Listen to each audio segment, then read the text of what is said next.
we are now about a year into this pandemic. We've seen the markets, of course, come back strongly, but still job losses considerable. And a new survey shows 7 in 10 workers are concerned about their financial security, which is up from 57% before the pandemic. To talk more about this, we're joined by Rob Falzon of Prudential Financial. He's the vice chair there. Rob, it's always good to see you. What strikes me about this survey is this isn't all Americans. This is people who have jobs who are this concerned about their financial security.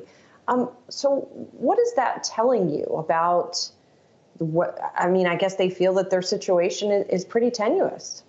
Yeah, Julie, I think it was interesting coming out of that survey is that there was a realization by American workers that they weren't all that financially secure before the pandemic. And so, you'd like to attribute this solely to the pandemic, but the reality is over half the survey respondents indicated that they realized they weren't in particularly good shape financially going into the pandemic. And then obviously it's gotten much worse, as you indicated by those statistics, the 7 in 10, which is up, 10, 12 points from where it was just 12 to 18 months ago. And I think what it speaks to, Julie, is that, there's a need for not only gainful employment, but gainful employment in jobs that have an appropriate sort of benefit package that people can then access in order for them to create the right kind of resiliency that can get them through times like we're currently experiencing. Rob, something that jumped out to me is the biggest barrier to financial security is a lack of retirement savings. And we can basically also then look at another trend, which isn't part of the survey, but which we know well, which is folks are underinvested in their retirement plans. They can't set aside that money. They're not enjoying the gains we see in the stock market. And I wonder if that's an echo of the financial crisis, and if this crisis risks another generational echo of folks just not putting enough money into their 401ks and enjoying the benefits that again, we're covering here with stocks going up, last year up 20%. Yeah, I think when we in the survey have asked people about, what do they consider to be the key ingredients to financial resiliency, to the point that you made, retirement savings, emergency savings, and then actually, investments. Because if you don't have investments and you're not adequately saved from a retirement standpoint, as the economy has gone down, but markets have held up well, you've not participated in the benefits of markets. And there's been no offset from what's happening from a personal circumstance standpoint. So, yeah, clearly the issue that we have is it's both the availability of benefits, including retirement as a core component of that, and then the engagement with those benefits. So there are even individuals who at the workplace have access to it, but they haven't been trained in a way that's caused them to realize that they actually have to use those benefits in a much more intensive way than they historically had. The level of savings that they've set aside to invest in their plans is well underneath what they need to do if they're going to be in good shape to sort of have some level of sustained income in their retirement years. Rob, I imagine in normal times when people are watching a market rally in which they are not participating, there is this sense of FOMO, for lack of a better word, or just that they're not participating in the full scope of the American economy and the American market.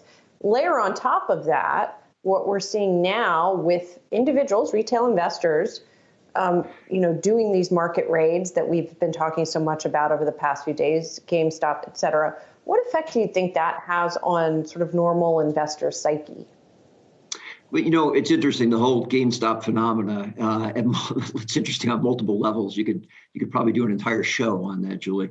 We have this. I actually hope that what it doesn't distract from is actually the very real underlying fundamental issues that we have, and that is, in fact, that most people are not participating in the market. Most people are not participating in the run-up in GameStop. They're completely underinvested, and so they're watching it. And I think there are certain elements of this phenomenon that are actually the sort of the social backlash that's associated with so much of our population not having an adverse experience with regard to the pandemic and the economic consequences of it, and not fully participating in the growth that we have as an economy. And I think those are issues that the new administration is going to have to wrestle with on a go-forward basis. And I think that beyond the administration, there's a role here for the private sector, a very important role.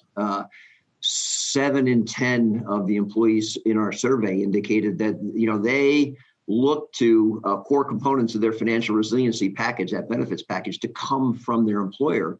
And 8 in 10 of them expect that employers, as well as public leaders, so leadership from both the private and the public sector, are going to do something about enhancing the financial resiliency for them. And that something starts with creating a benefits package which is more inclusive, more integrated, portable, that gives them the ability to. The phrase I like to use is we can either prepare for crises or repair crises. And right now we're in repair mode, and it would be better for us to be thinking more about how we prepare so that people have a better experience through these crises instead of them having the stress in which they then have to be bailed out of.